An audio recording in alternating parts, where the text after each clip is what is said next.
My first $5 million came from trucks. My wife, she told me, my cousin's husband, he drives a truck. He has a contract paying $1,500 a day. I said, what? I went to prison at the time. Yeah. How much does it cost to go to truck driving school? It was like $5,000. I'm going to have to get out and do something wrong to get Right, that. right. What do you guys use? Oh, the commercial truck driver book for the DMV. She goes, gets the book, take it to the attorney. They send it in legal mail. Instead of going to the yard, I memorized The whole thing. the day I came home.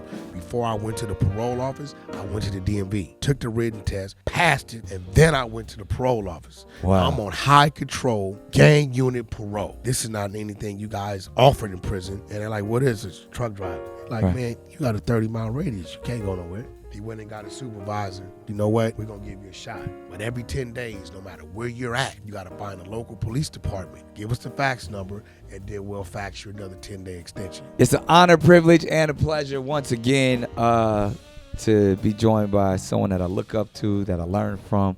In the streets, they call him OG, a big homie. In the business world, they call them mentors.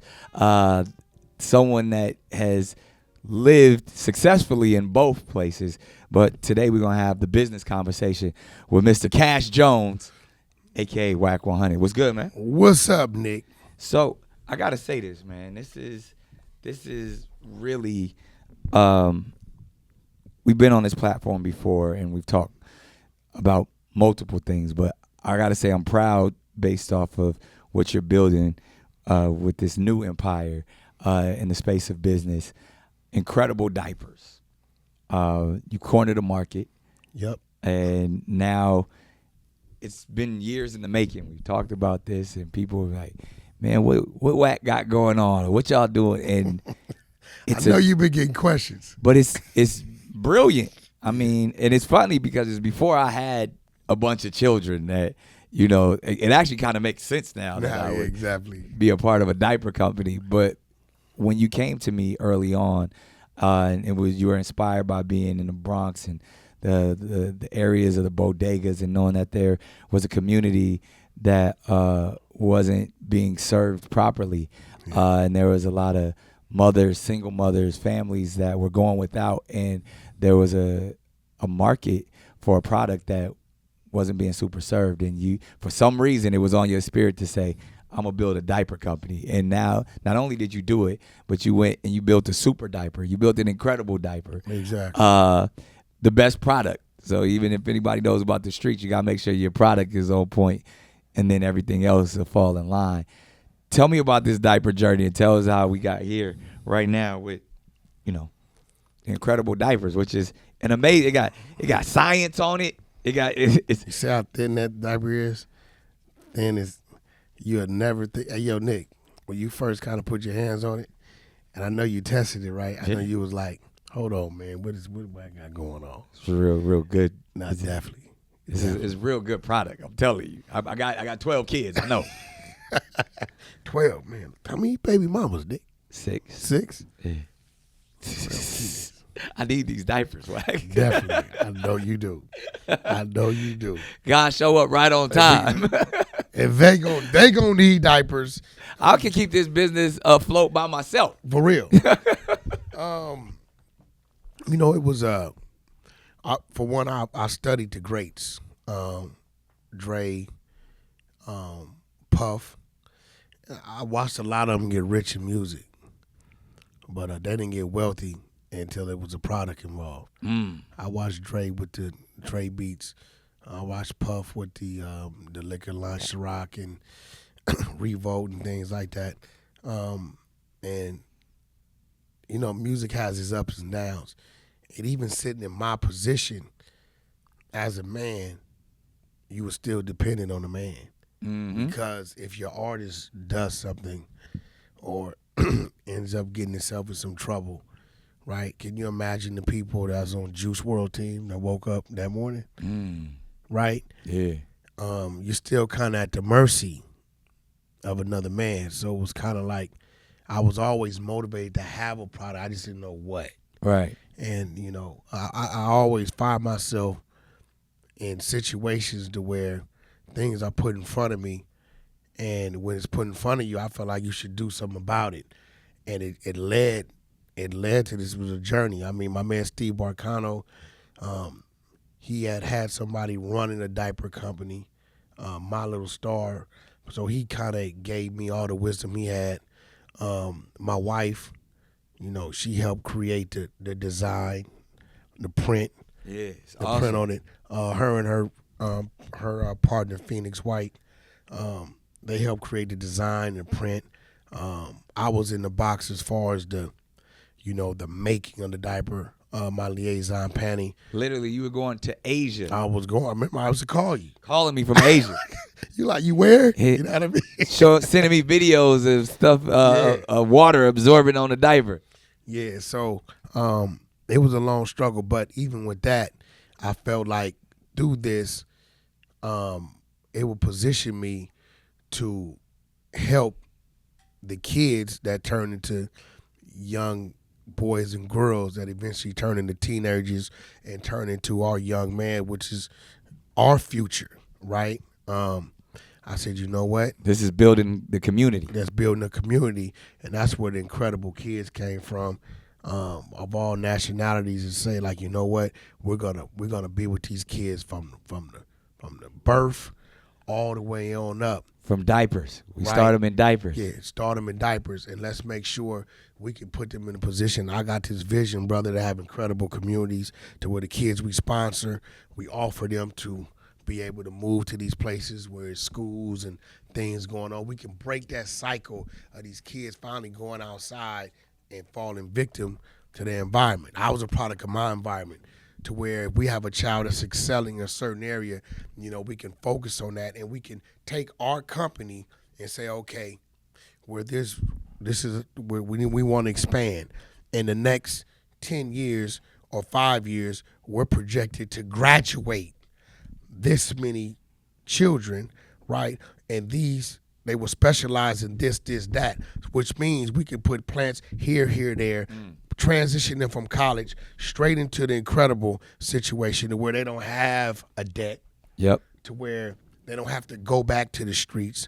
And I believe their family members, their children, broke the cycle. My mission, I hate to say it, I don't want my hood to have a hood no more. Right. If I can move all my homies out and they got jobs and they kids behind gates and on top of the hill, that's where they'll be. They won't be down there sitting ducks doing things that they're forced to do that the law enforcement is using against them. It's funny that you speaking all that. That's exactly what this book is right here by the late great Bell Hooks, Teaching Community. Mm-hmm. That's really what you're doing. You've first of all, you're from the community. Definitely. You've seen the issues, you've seen the problem, and you're now elevating with the product that can actually build the community. Definitely. It's the pedagogy of hope. When you think about really what it's talking about is you're inspiring through something that is a necessity, but then can actually allow people, if they invest into it, to grow. So I got to simplify it, because I'm talking to Wack the businessman right now. I'm talking to Mr. Jones the businessman. Mm-hmm. How much money can we make off of these diapers? How rich can we get off of diapers? No, that's a $20-30 billion business. Talk about it. Right? And you got to remember, I didn't do a white label product. I went direct and created a product, so there's nobody in the middle of us. Right. So our costs, right, is not based upon. There ain't no plug. No. We going straight direct. I just went back to Hong Kong and Vietnam because I had to create other facilities that can make my product the way it's supposed to be made. And we can buy and own the factories. Definitely. We're going to build our own factories as well. We got them, one coming in Congo, one coming in Bahrain, right, as well. But I had to make sure we can handle hear this is big talk. A minimum value of 150 to 200 containers at minimum to start a month. That way, when Amazon kicks, Walmart kicks, the bodegas kick, right? If it's a demand for 50 containers a month starting, right, we got to have that on ground and that in the water, right? Yeah. What's on ground has to be in the water because we have to be able to meet the supply and demand. Right. So that was my last trip, was about to go visit these places and make sure they can do what we need them to do. And I got a place in Vietnam.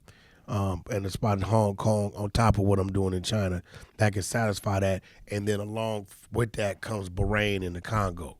I want you to teach on this real quick because we talked about it briefly on other platforms, but I don't think people are really grasping this concept of how you've evolved. But, coming from the streets, we've been let's say, because we don't say too much, but we know the game. So let's say that. And there's been illegal products definitely that have been moved around globally. Billions of dollars made. But when you get a legal product with that same mentality as when you were possibly aware. Definitely. It's a product and it's distribution and it's supply and demand. So tell me how this is how we gonna get way richer than the dope game off of diapers. Okay, I'm gonna tell you what. First of all, selling dope, we selling diapers. First of all, the longevity of it. Yes. We don't have to worry about going to jail. They can catch us with a shipment of whatever, and as long as our barcodes is right, and our inspections is right, and we pay our taxes, we're good, right? Second of all, the common way of moving a product will be there, but it's a lot of lanes that people just don't feel because they simply don't have to. Right? You got a lot of. There's nobody else in this business. You got a lot of small towns. You got a lot of places to where when it was an illegal product made a lot of money because they put the product there. Right? A lot of these people they don't order off Amazon. Maybe they don't want to drive 30 miles, so they're dealing with their local convenience stores, right? They're dealing with, the corn lady. Right. That came to us. Elote. That came to us down the street in the basket. Yeah. The candy lady, the ice cream truck lady, the fruit lady. So, what I've been doing, and I've been utilizing Clubhouse for this, because a lot of people on Clubhouse from everywhere. A lot of these small places, I got a few brothers say, "Wow, we got a warehouse over here, bro, that we use for this." Right? I'm like, okay, well, how about if I stock the diapers there? Right. I come in that community, billboard it up, whatever radio stations, bring a few of our guys, let people know it's there. We come and do charity work. We give diapers away to the single mothers. And now people know that every day at 3 o'clock, from 3 to 7, you in your cargo van with the music going. Right? The diaper man pulling up. The diaper man's coming down. So now the mother doesn't have to drive, or maybe she doesn't have to get on the bus. She knows, right? And these are higher quality diapers, way more affordable. Way more affordable, higher quality diapers than what's on the market, and it's coming to you. So we're going to be filling in the lanes, right, and covering a lot of areas that we would cover if we was doing something we wasn't supposed to do. We're taking the same product because the same areas that we would flood with these other things. Yeah, with poison. What were they known for doing? Having babies. They having babies. Yeah. Right? And it's that one thing that's in the hood is dope and diapers. And guess what? Some of these people, I'm making convinced to stop doing that and let's do this. Let's do this. There's more people need these in our community than they need. It's a baby born every 11 seconds. And they ain't all mine. I'm a contributor. But, I mean, brother, I don't think people understand how much you are teaching community. I don't think people really give you the credit for how important that you are as a figure. I mean, because we hear the controversy. We hear the loud Wack 100. We see the blue face, the game, the Shug. We hear all of it. But that's what our world is built on. And I hate to say it. We see you no jumper, but you're a businessman. Yeah, no. And always been one. You have to listen, man. The flow of traffic is never paid attention to. It's a head-on collision that stops the traffic. Right? And believe it or not. Say that again. That was game. The flow of traffic is never paid attention to, but the head-on collision stops the traffic. Right? And this is the world we live in. Yeah. You can go to your IG and post a beautiful picture of your family with roses and flowers, minimum reaction. But if I put a photo up of two women fighting everybody's looking at it, right? Right. So sometimes you have to make some noise. Control chaos. You have to make a little noise to get their attention, and once you get their attention, then you can deliver the message. Because if I was just trying to deliver the message without making any noise, nobody would hear me. This is the world we live in. Right. And unfortunately, sometimes we have to use manipulation, right? We have to use manipulation, right, in order to put some attention on the demonstration. So what about people who say Wack is just always in some mess or only focuses on negativity and low frequency? Well, the negativity they talk about is always through the form of a simple conversation. It's not negativity. You just ask me a question, and I literally either I show you with facts, I let you read it yourself, or I give you my opinion. And my opinion is just that, my opinion.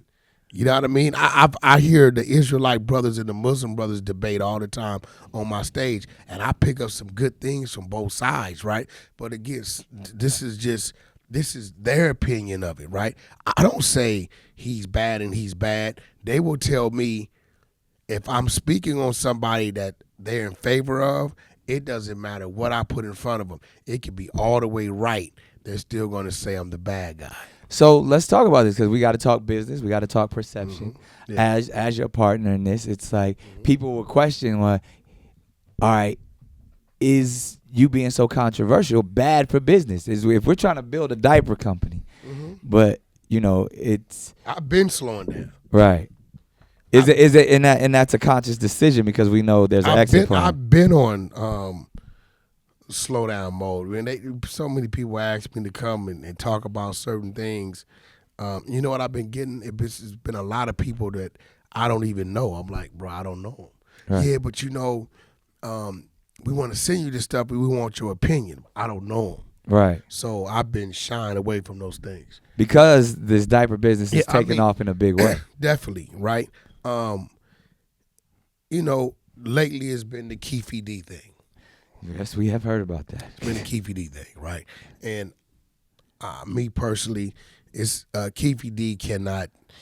Puffy's safe when it comes to Keefe D. Tell me why. Because it was always two buffers. He never dealt with Puffy direct. Right. And one of them's not here and one of them's in prison. Right. So unless one of the buffers comes out to play. But is that the reason why everybody, or even the feds are even on Keefe D because they're trying to look for somebody bigger to tag something? Well, the feds on Keefe D because Keefe D kept on saying he passed the gun. Right. He passed the gun. And that's accessory. Yeah. Right? He had some immunity. I don't know if it was across the board. I do know whatever he told the agents in California, Los Angeles, they can't take the stand against him. But, there's no statute of limitation to murder. Right. Now, this murder happened in Nevada. Right. Why the hell Keefe D would move to Nevada and then go on a rampage on podcasts saying, I passed the gun, I don't know why. But that goes to the thing of somebody talking too much could be bad for business. And you're someone who has a lot of opinions. I don't talk about those type of things because I don't have to talk about those type of things because I'm not a part of those type of things. No, you're not. You're a businessman. Yeah, I'm not a part of. Think about it, Nick. All the things we talk about, it's already in the media. But for some reason, when I talk about it, it's amplified. But that's what I say. You're like the hood oracle. You have more information and can make and move things around. And so when Wack says something, it's like, oh, people are paying attention. No matter what I do. When I try to play diplomat and question 6ix9ine, they call me a rat lover. Yeah. So if I say, no, I'm not talking to that dude because it is, then they say I'm being gangster. Right. Listen, I want to be a person that has an opinion. If you agree with me, you agree with me. If you want to debate, we could debate. The debate doesn't have to lead to a fight. But as a businessman, as someone who's building an empire to where you can make billions of dollars. Yeah. Sometimes we got to keep those opinions to ourselves. No, and I'm with you. And you know what? I'm trying to remember when I don't even remember because a lot of the stuff I talk about, it don't be that serious to me. I don't realize how serious it was until I go to sleep and wake up and boom. Yeah, it's everywhere. And then the clickbait makes it even worse. Yeah, because they'll put Wack 100 said. Yeah, they put all kind of crazy stuff, and I get it.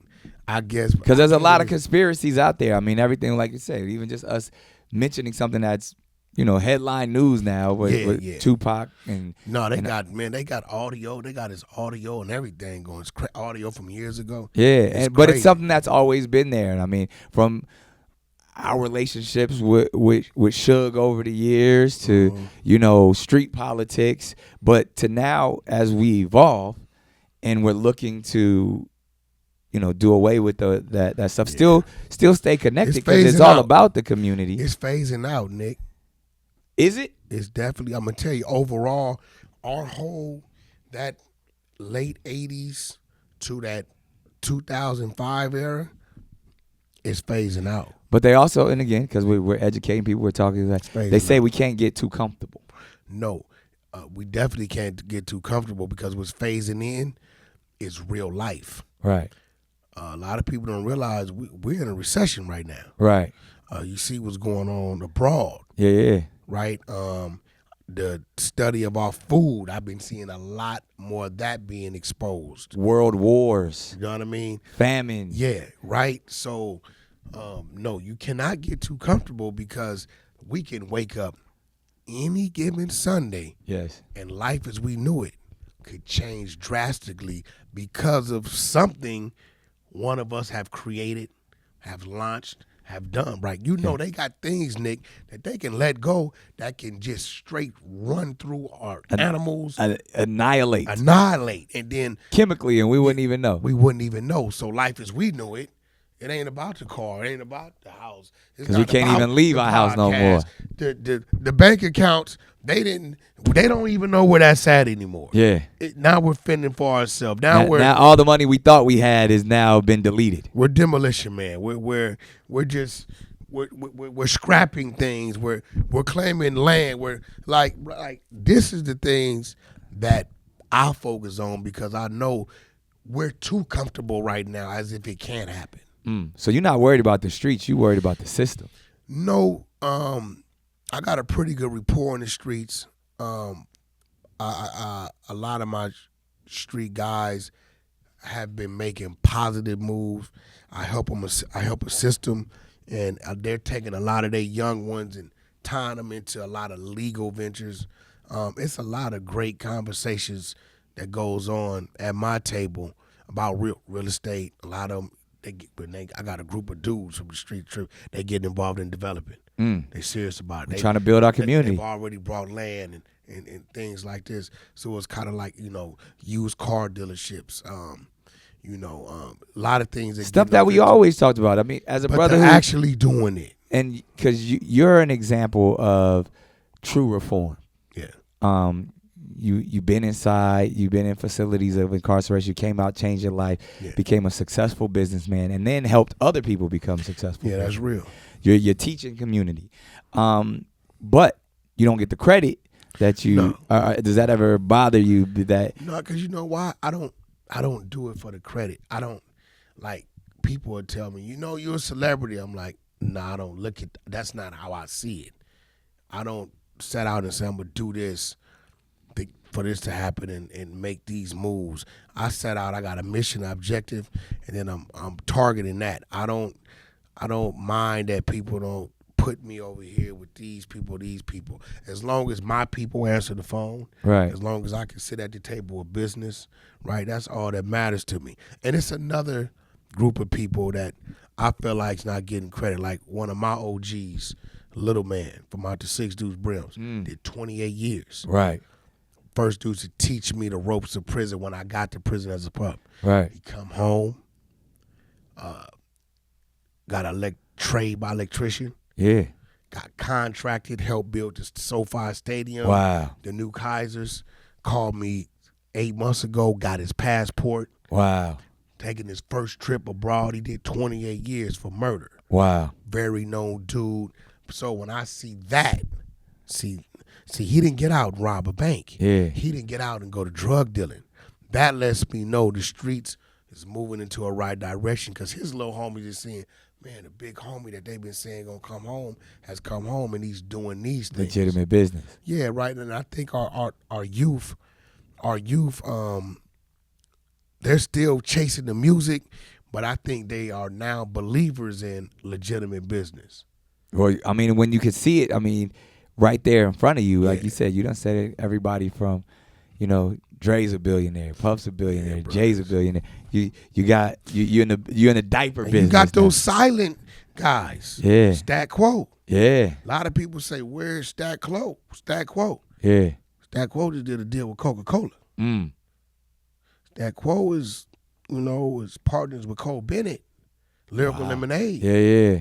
You know, Stat Quo has had artists that had hit records. Stat Quo invested in Bitcoin back when it was $8-9. Right. Right? So these are people that I watch and I learn from. And Haitian Jack, everybody talks about the Tupac stuff, but Haitian Jack is a business owner in the DR. You know, he just had a company that just went public. Right. He has mineral mines. Wow. If people really want to talk about it, Yeah. the gangsters, the boogeymans, but Jack has a mineral mine. Wow. Had no idea. You understand what I'm saying? Yeah. So it's like people talk about the things they talk about, and I really think we don't talk about this stuff enough. Well, can we talk character for a moment? Because when you talk about a lot of these figures and Yeah. the reputation and all that stuff, Yeah. and then even people was like, well, I don't want to associate with them because of their past or what their associate or what the folklore may be. But gangsterism is all about being solid, staying down, and someone being able to depend on someone's character. Yo, Nick, this world, this country we in, was built on war and gangsterism. Mm. This is a fact. We owe China a lot of money. You know why China don't launch on us? Because they know we gangster enough to launch back. Right? It's just a group of people that can justify it and another group of people that can't. Mm. Right? Big and business. We as a people have to stop fighting ourselves and telling ourselves, man, they just doing this to us because we're black, and say, well, we know what they're going to do to us, so what are the things we can do so they can't do that to us? Mm. That's another form of that. Right. Wack, you want to sell weed? No, because the feds have not legalized it. Yep. I don't have nothing to do with it. Well, it still ain't cool yet. Because if I It's take still that too money messy. and buy a strip mall, if they may not, but if they want to, they can come get me, right? Yeah. So The feds could come get you yeah, even if it's legal in the state. Like, we have an obligation to ourselves to teach one another, communicate with one another, and I think that's what we don't do enough. We'll have a plug or a resource, and we'll be quiet, and we'll keep it to ourselves in fear that the next man, if he gets it, he may do it better than me or get bigger than me. I don't mind my student surpassing me, Right. because that gives me more stability. Yeah. You know what happened, Nick? If you look up, right, and they say Wack made $50 billion. Right. Nick, what does that tell you? No matter what you do, you can go over here and lose it all. Right. Guess what you know? My man 50 billion up. 50 billion. When he needed favor, I gave it to him. Right. Right? You ain't gonna even have to call. Wait, what is this I'm reading? They have seized and took. Hey, Nick, where you at? We got you. No, I'm coming to see you. Nah, that's community. This is real stuff. Yeah. Here go $1 billion. Yeah. What? Listen, I don't know what's going on. Here it go. Right? So I want you to call me about some business, and because I have the resources, and I want you to take that and get bigger than me, surpass me. So now I got relationships. Now there it goes. And that's what this entire world is all about. And Nick, let's be real. Like, people, we do our little things. We buy our little cars and our little trinkets to have fun. But Nick, we doing this for our children. We doing this for the picture over the fireplace, bro. Exactly. Legacy. We doing this so when we're dead and gone, they look up on birthdays or Christmas or Thanksgiving, and our picture over that fireplace, that spot we earned, they may tell a story or two. And we really trying to build a community up. I think people don't understand. Tell me, Yeah. what is it or what place do you still want to go Right. that you haven't already been to? What Done- car do done you and still seen it want all. to drive? Drove them all. You understand what I'm saying? So it's like our push.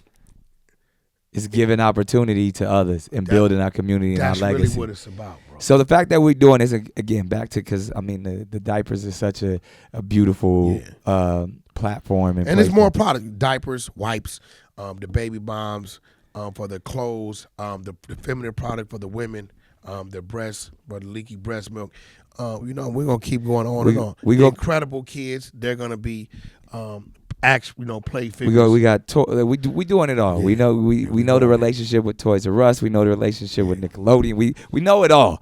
And if you see the plays we putting together, you see it as well. Exactly. So, but I want to give you your credit. I want to share this on this platform as well, because as a businessman, when you first came to me about the ideas for the diapers, and I was like, all right, this gangster nigga talk about diapers. What do you know about diapers? And I don't even know why it was placed on your heart, but you put in the work. Yeah, a lot of you work. went overseas. Tell the story about you made this. It wasn't like this ain't somebody say, yo, let's slap the logo on it, or sometimes you like, yo, Nick, I can show you how you get a couple $1 million real quick. All you got to do is Kimberly Jones came up with that you print, did and it's amazing. Because at first it was too. I said, no, this is too thick. I want a diaper to wear, because I understand mothers. Mothers, they into the baby being cute, the clothes fitting right size. I want a thin diaper, but has stronger absorbent than the thicker diapers. And we had to spend the money, bro. We spent a lot of money creating this thing. The best diaper on the market. All my music money. Yeah. And Game will tell you, it was going over there. Yes. Right? Because I didn't want to, and you are my witness. I didn't want to call Nick and say, Nick, I need $500,000 to do this. Right? Right. The only thing I wanted Nick to do is support me, right? And whatever it is he could do for me when it came time to market and do the things that I know his key works for, right? I've never asked you for a dime for this. Never. And that made you respect it even more. 100%. Once the product was delivered, you could say, how much money I made of this? Not a dime. Yeah. He delivered it. Right.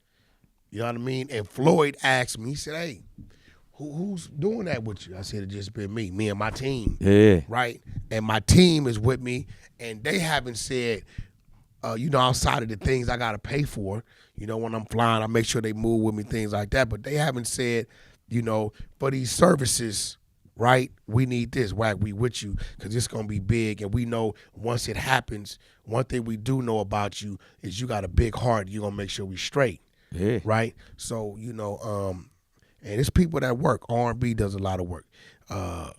Kimberly Jones has done a lot of work. Jock Shirley. Yeah. He's handled all the trademarking and all the legal side. Steve Marcano, Travis Wilson, my man Sam. Sam taught me about the import, export, and the insurances and this and that. So it's a lot of people done a lot of work, and I spent the money. It was like, and sometimes, bro, I wanted to go get that new Rolls Royce. Right. I wanted to go get that. But you invested in your product. I invested in the product. Man, and I honestly believe in it, man. And like I said, from the day you asked, for me to be involved, I was like, whatever you need, Yeah, now you was a brother. And I remember I asked you, what is it going to take? You told me your money ain't good with me. Yeah. I'm like, nah, Nick, this going to be big. You got to go on paper with something. And you said, well, Wack, do whatever you do. I'm with you. Because your heart is in the right place, and it truly is for the community. And we watching it flourish. You doing things in this space as a businessman that have never been done before. That you learn from the streets, you learn from music, and now with consumer products is something like your corner in the market. Yeah, and coming from where I come from, and I come from a small city 4 miles from here, Pacoima, California, right? And I want to really put on for not only the youth in my city, the peers in my city, but across the globe, throughout the United States. Listen, I come from a dope fiend father. He's been clean 30 years now, Pastor Jones, Robert Lee Jones. My mother was a welfare recipient. diagnosed with bipolar schizophrenic 18 years ago, right? I started going to jail at 12. I was in state prison at 16. I paroled at 22. I have a GED. But to all the youth out there, the gentlemen in prison who thinks it's over with because you have a felony or you got to do some time or, you waking up. I bathed up. I used to boil water in crock pots and pour it in a bucket to wash up at home when we didn't have money. The last 5 days were hard. We lived off mayonnaise sandwiches and the government cheese. I'm telling you these things because I want you to know, right? It's not over. Your race, what I want you to do is don't pay attention to what everybody else is doing. Your race is not over until the day that casket dropped. And then they say, was he a father? What did he accomplish? What are the things that he done? What did he do? That's when your race is over. As long as you still alive and kicking, you still in the game. It's wisdom right there. So, I mean, you've been dropping gems, this entire conversation. I got to ask some serious questions. Let's do it. What are you afraid of? Do you have any fears? What's Wack 100 scared of? A lot of people scared of you. One of my biggest fears is taking my last breath and I know my family ain't straight. Well, you alleviating that fear right now. That's why you think I've been so adamant and serious about it. Went for broke doing it. And to people that's scared of me, I don't want you to be scared of me. If we have an understanding, if there's something on your heart, listen, man, holler at me. Because it's just a conversation. A lot of times I hear people stories that people done told people that's very untrue. In my heart and in my mind, I have no enemies that I want to do something to or I'm looking for or I have a problem with. I have some people that I have disagreements with. And as a man, disagreements, either they can be worked out with conversation or sometimes they worked out with just giving each other space. But if there's anybody out there, that felt like I'm your enemy or I want to do something to you, hey, man, pick up a phone, call somebody that may know me, hit me on the DM, pull up on the 100 side of Clubhouse, come holler at me because I'm pretty sure it's something we can work out because that's not the space I'm in. There it is. You've evolved. What is Wack 100 the most proud of? My children. The fact that you raised some amazing children. They are a better version of me. Yeah. To this day, my son's 29 years old. I've never heard him use profanity. Not to say he doesn't, but I've never heard it. Because he respects you. Right. My children, my daughter, she's in college right now. Her and Game son, they go to school together. It's crazy. It's amazing. Both our children at the same college, right? And being able to stay free. I've been home for 24 years. Wow. It was a time where if I got 9 months out, it was a run. Right. Being able to travel the world, being able to meet new people, man. Yeah. When you go to these other countries, man, it's like we think we know it all. You get to these other countries and realize our country is the baby of the countries. Yeah, exactly. We the newborns. Yeah, we the newborns, man. So to be able to go to Ireland and be able to go to the UK and Scandinavia and just wherever to travel and be able to sit down at a table, and have a conversation. My man Zachariah, have you ever met Zachariah Ali?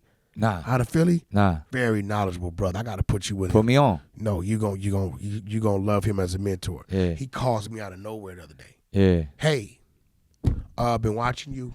I hadn't heard from Zach 2 years. Been watching you, and I got the Congo because he's been doing prefab home building communities in Africa.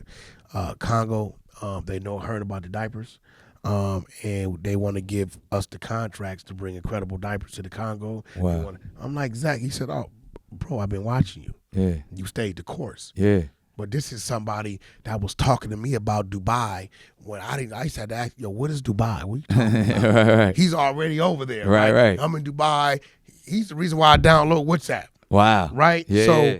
So Zachariah Ali, shout out to the brother out of Philly. And these are, like I said, I tell people these things because doesn't make you less of a man to look up to somebody. Yeah.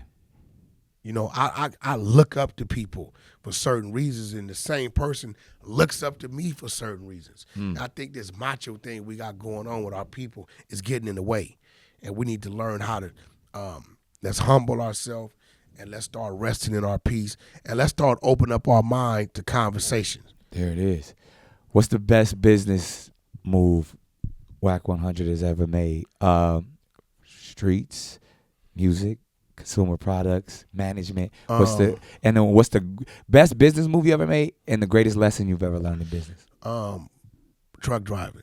Truck driving. Talk about it. You were one of the first people I see dominate, make a lot of money off of that. And you taught a lot of these rappers and street cats and guys coming outside from being locked down how to get legitimate business and move and hustle and really move product. How to do it across these state lines. Shout out to my Uncle Bert Jones. He gave me a chance. I had a permit. You know, actually, my wife, she told me, my cousin's husband, he drives a truck. He has a contract paying $1,500 a day. I said, what? I'm in prison at the time. Yeah. So we called the truck driving school. We like, well, how much does it cost to go to truck driving school? They was like $5,000. I said, well, I'm gonna have to get out and do something wrong to get that. Right. So I'm like, well, what do you guys use? Oh, the commercial truck driver book for the DMV. Right. She goes, gets the book, take it to the attorney. They send it in legal mail. Right. Instead of going to the yard, I memorized the whole thing, the book every day. My man Phalo, who used to do all our tattoos in prison out of San Diego. Yeah. He's an Asian dude. This dude is crazy. Nice with it. He just got a hold of me after 20 years the other day. He found me, and he said, man, I remember you was memorizing that book. We thought you was crazy. Right. And so I memorized the book. The day I came home, before I went to the parole office, I went to the DMV, took the written test, passed it because I had memorized everything. Right. And then I went to the parole office. Wow. I'm on high control, gang unit parole. Wow. SSU. Right. I walk in and I tell them, now left 16, I'm back 22. I'm like, look, I got a job lined up. My uncle has his own truck. He gonna train me. I got my permit. I just took it today. This is not anything you guys offered in prison. And they're like, what is this? Truck driving. Like, right. Man, you got a 30-mile radius. You can't go nowhere. Wow. I had a black parole officer named Hudson.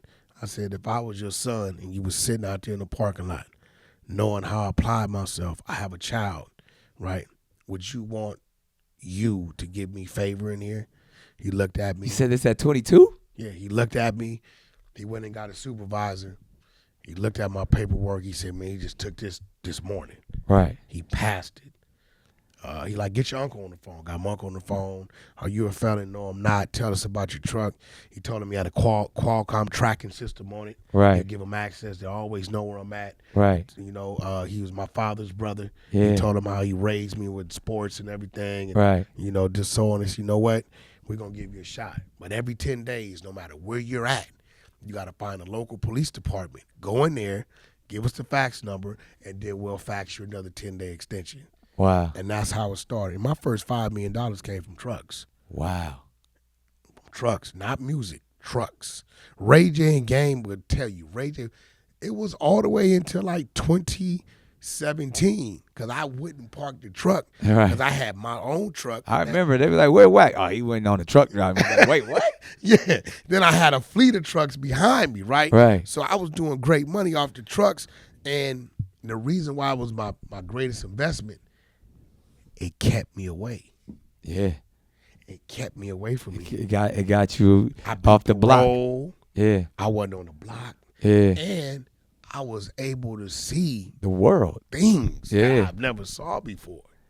And that peaceful time of you being out there by yourself. Exactly. That was meditating. My truck was a prison on wheels. Only I was making money and I can get out. It was my think tank. You know how people in prison to call you? Yeah. Man, I got this idea, but they're in prison. Yeah. Right? So when you out there on those long stretches and you focusing, I got an earpiece. Your solitude. Without that investment. And now that the funny thing is like you was on that 20-something years ago, and now that's what we see the brothers is doing that Oh no, I'm the one. You're the founder. I'm the one that kicked the doors in. Yeah. For them to even start allowing the brothers coming home and so on and so forth. We got to get and back. I just sent a lot of them to school. Yeah. I've helped a lot of them get their first trucks. A lot of people and don't know that. Now, guess what? It was funny because when the first shipments came, hit the dock, and I'm talking to the trucking company, and they trying to run game on me. He's like, like, brother, you know I did do.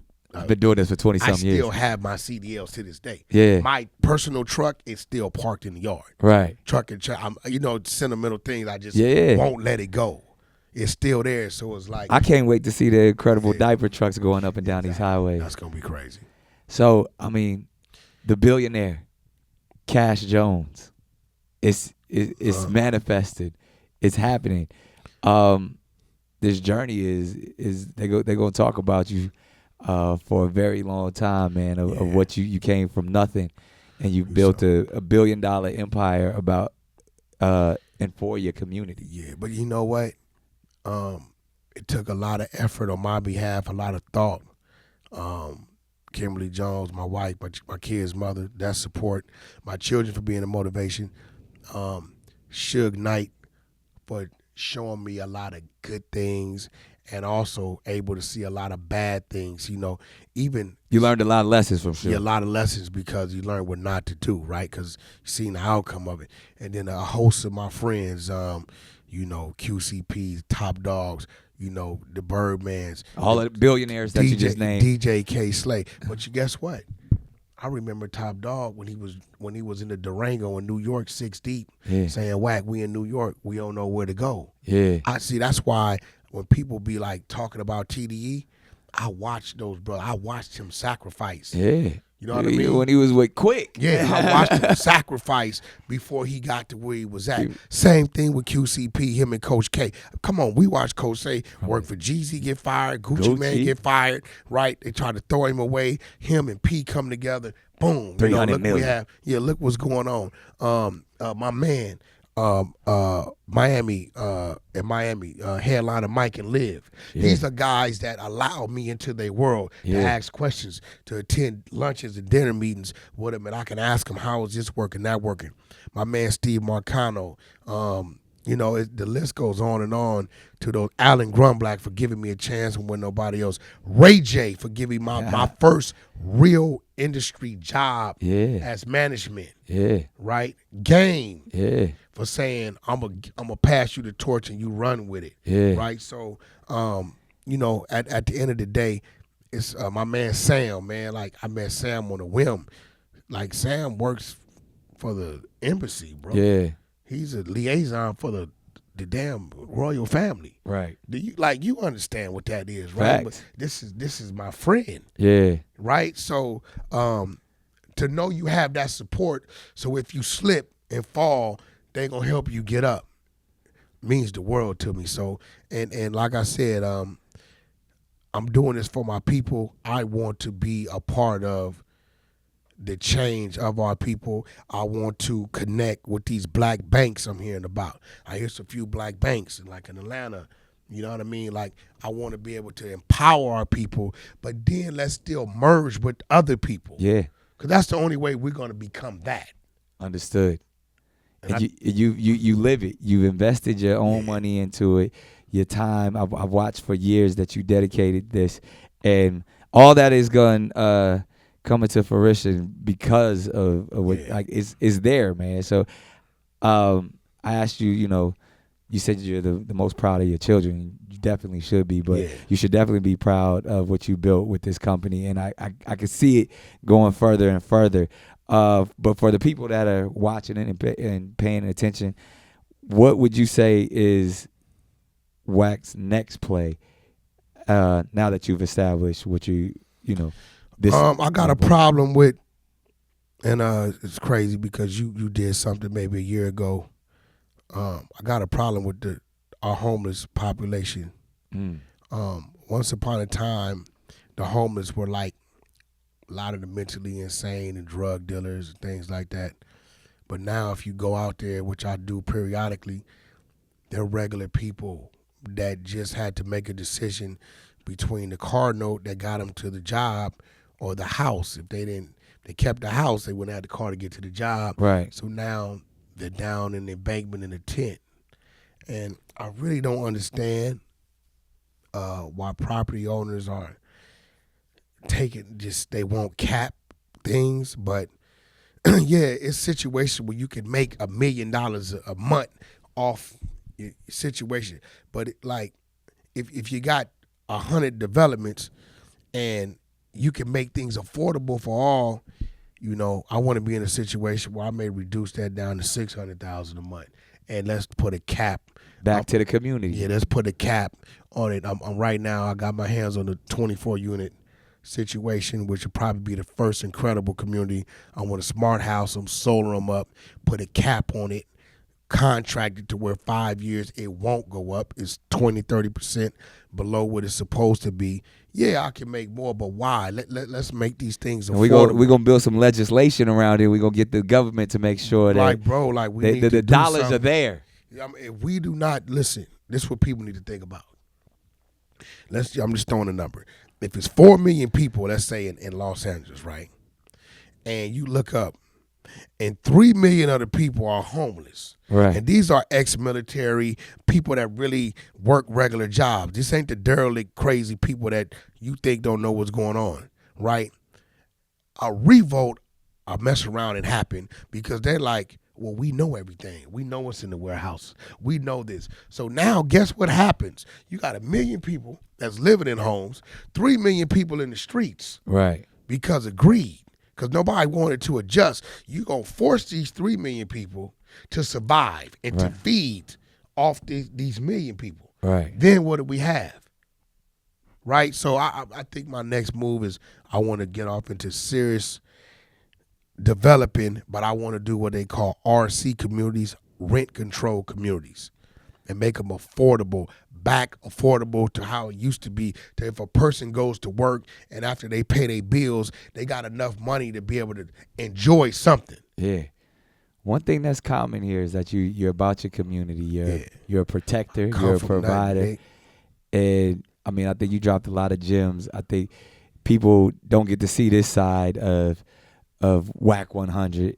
And we see the controversy. Yeah. We see the entertainer, but the businessman is something that I think should be honored and recognized in a big way, man. And I'm proud to be your partner. Whatever you need from me, we on top. Nick, and I just encourage you to continue to put on for our people. And don't think, see, all day you've been on me, and I'm one of those people that I like to show a person better than I can say it. Right, like I told you, I've been turning a lot of things off, and you'll continue to see that.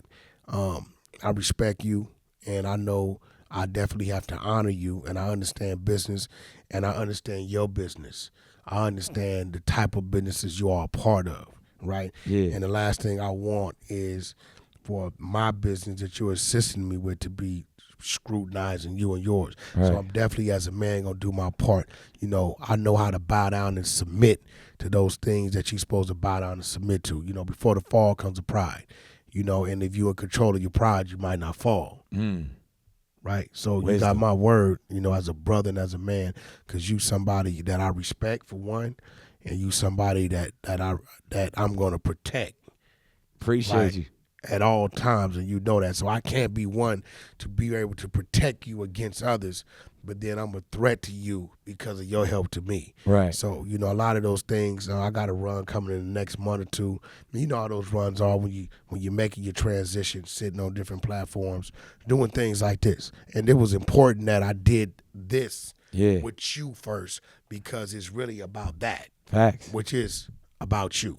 Right. So, well, I appreciate it. I appreciate you coming through. My platform is your platform. I believe, this is an educational platform. You drop so many gems. I think people are going to learn and grow from this. And it's really, like I said, you teach a community, man. And it's there's pedagogy behind it. There's curriculum behind it. But you live it. You walk it. We've seen you come from nothing to build your own empire in multiple spaces. And this is going to help a lot of people. And I just encourage you to keep going, man. Love. It's Candace Class, y'all. We out.